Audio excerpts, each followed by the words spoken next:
there goes the protein ice cream slushy mix. It's melted a little bit, but again, for all of you that are doing any kind of powder as the snack in between meals, protein ice cream recipe coming at you. I'm going to take a screenshot of the recipe I just made. It's almond milk, it's ice, it's cacao nibs, protein powder, and a little bit of peanut butter.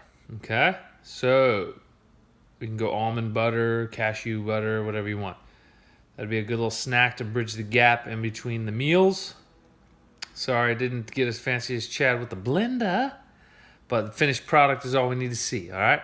So, catch you later. Protein ice cream snack right there.